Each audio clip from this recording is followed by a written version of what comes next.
Pang pila nga mekaniko, sir? Kaupat na. Kaupat. So, may natutulog dito ngayon. Bubuhayin natin. Ito ay transformer na pick up. Yan. So, ito ay pinuntahan na rin ng ibang mekaniko. So, di pa rin napa-start.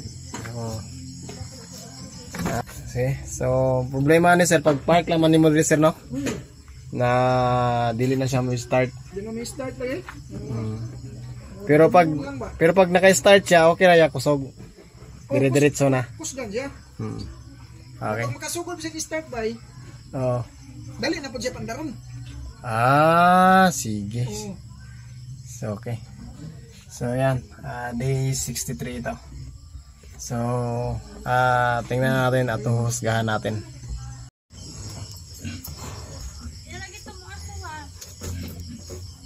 Bubat. Yan yung soy niya dire. Para bilin ito. Basta daot na. Manle. Ay, kasabaan niya asin sa mga pili. Sana. Yan na? Ka-recover ang spark plug. Okay.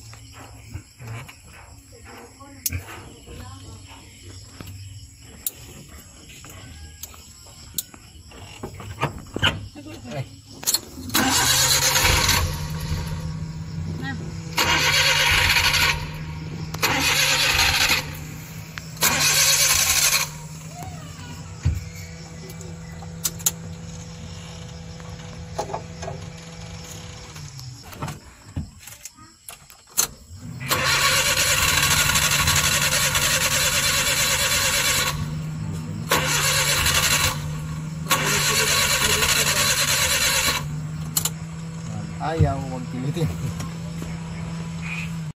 Ayan. So, ito nga guys. Siyempre, pina-start ko na ito. May action naman siya na mag-i-start. So, siyempre, pag ganito, na-encounter nyo yung hard starting sa umaga. Pero pag naka-start na siya, tuloy-tuloy na. One click na ang start mo. Pero pag pina-start mo na lumamig yung makina, nag-hard starting. So yun talaga, tugmok talaga. Yun talaga ang problema ni sir. So sabi ko kay sir, ito, mapapaandar ko ito. Siyempre, tatanggalin ang spark plug, iinitin para maka-start siya. Pero ang problema naman pag kinabukasan. So ganito lang gawin nyo guys. Kasi ito, subject for top overhaul na talaga ito.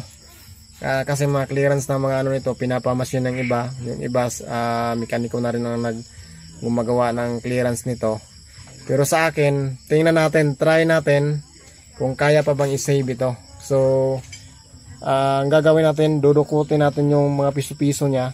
Bibigyan natin ng clearance bawat isa. Wala rin tayong pillar gauge. So, gawin natin, hanap na lang tayo ng pwedeng maging pillar gauge dito. Ng mga bagay na kaya ng mga plastic na matitigas. So yun yung gawin natin pang clearance doon sa kanyang balbula. So wala na talaga tayong ibang choice nito, na malayo kasi yung area. So gawin natin yun na lang. Bali yung engine valve clearance na bibigyan natin ng clearance na lang. Okay, so tingnan natin mamaya guys.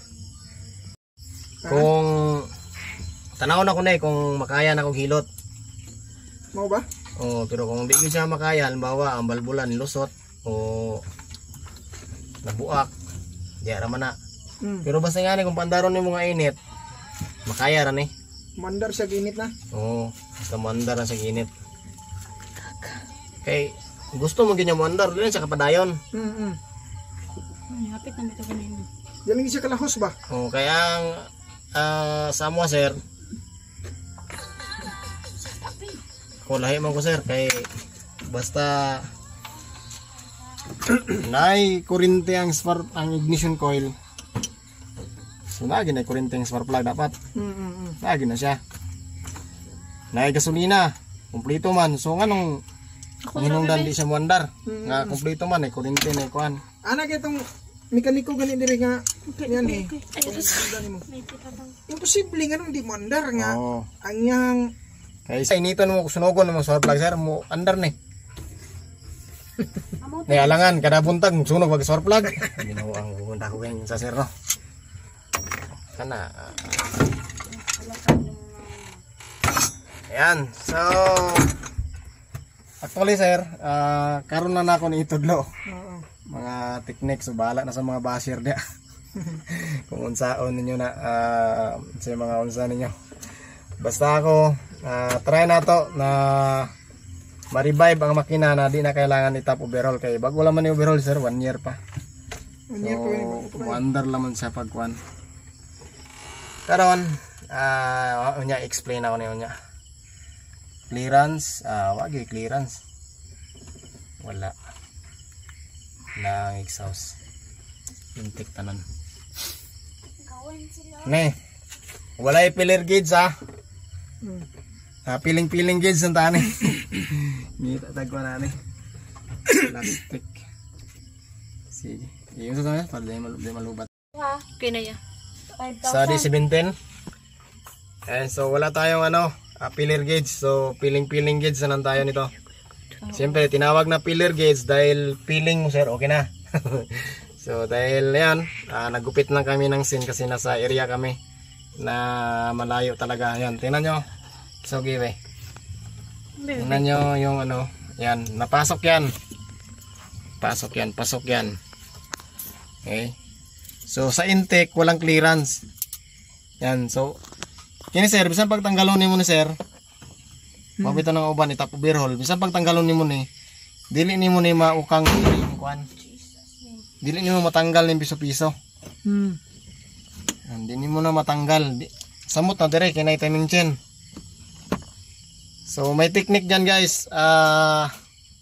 Papakita ko sa inyo anong mga diskarte nito. Ito try natin kung ma-save pa ito. Dahil walang clearance ito talaga, yung intake, kalabanan intake talaga. Itong gamitin natin, itong peeling gauge na ginawa natin. So pasok yan. So dapat ito magiging pasok ito. So ngayon umpisa na natin ang trabaho. Nalak. Trabahuin na dapat trabahuin. Nalak siya nalak. Naman sa kanya pala sa buha. Pusan sa nadyas kay. Marami. Sorry, di sa ka magamit ron. I'm sorry. Gaya kasi Rora. Ay, sa kwandari.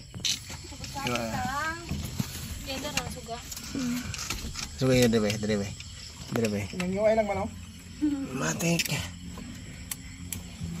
Saan magka-shipping ha? Abot na turon kung magka-shipping na. At agency.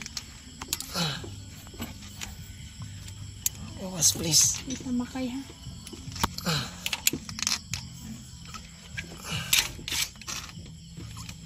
Sumisikuhan tayo karoon ay. Nagput gilay mo. Ayun. Lugito mo hindi na bay. Diba? Kita dayo. Muna atong grainon? Oh. Lima lang muna to ani ron. Tara, mag-grind tabi. Bulb sim niya. Yan. Nasa area kasi tayo sa bukid. So, grindan lang natin ito.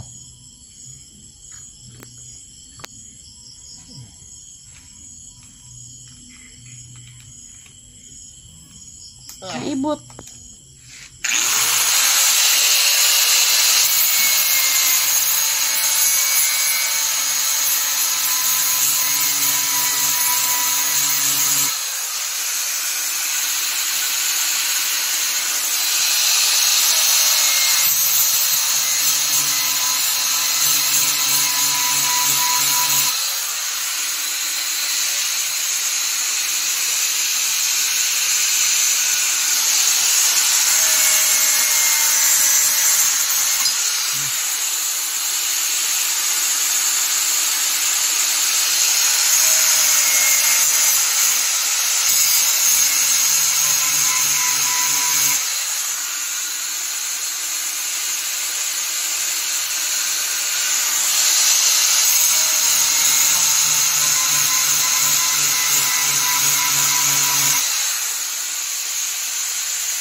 Kita nyo yung binawas niya.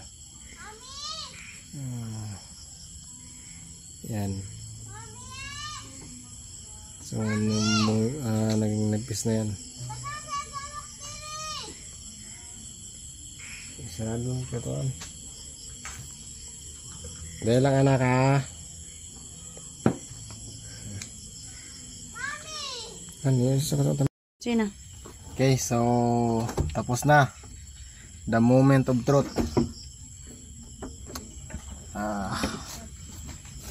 Grabe pag-grind ba? Ano bolta na?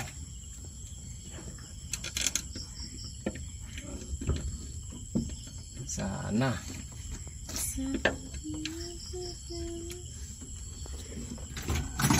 Tubat ang dito. Hindi nga po na kung naong bigit ng bebe. Natuyo dyan natin oh. Kasing mabanta sa YouTube. Mukha ni ati oy. Dapat ipakita ang gap. Suga. Kita gunay mo na Oh, shout out sa mga kauban ako. Mga dalagingging. Mga kauban ako. At sana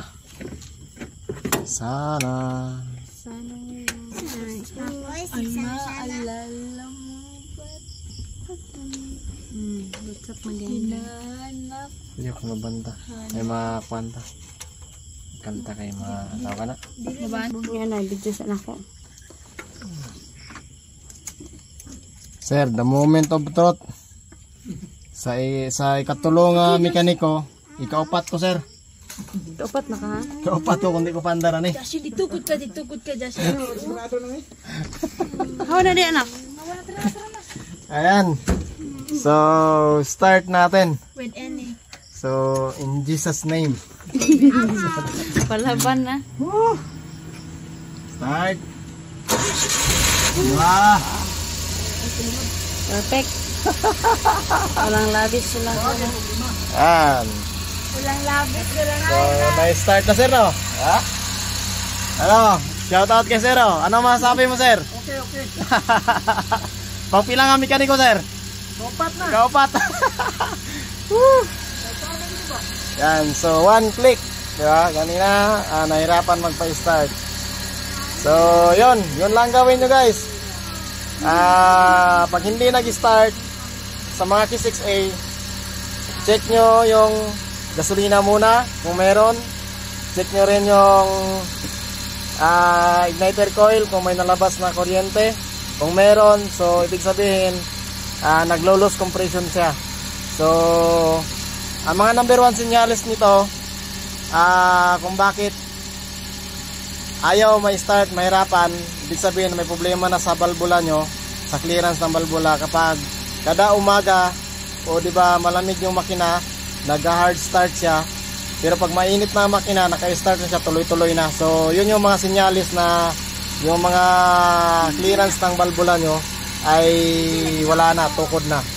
So yan, na-start na, sira lang ang panel gauge. So yan, sa mga problema na ganito, yun lang ang gawin nyo.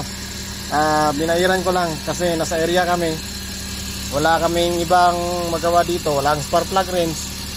So tingin ko hindi naman talaga spark plug ang problema nito. Gumawa lang kami ng device pang clearance yan. Sin lang ito, di ba sir? Ay si sir nag-iimuha no. Okay, so tuwang-tuwa si sir, happy si sir, diba? So yung iba tinatap overall ito. Sa atin hanggat kaya pa. Okay, hanggat kaya pa. So ito, abot pa ito kahit ilang taon pa. Basta wala lang ibang masira sa ilalim, wala lang mga problema sa oil, hindi lang mag-overheat. So yun lang, at once again, suportahan nyo ating YouTube channel para mas marami po tayong magawang iba pang mga video. So salamat and God bless. Yan. So yan yung mga helper ko. Wala oh. Shout out. Okay, so okay na. At tapos na.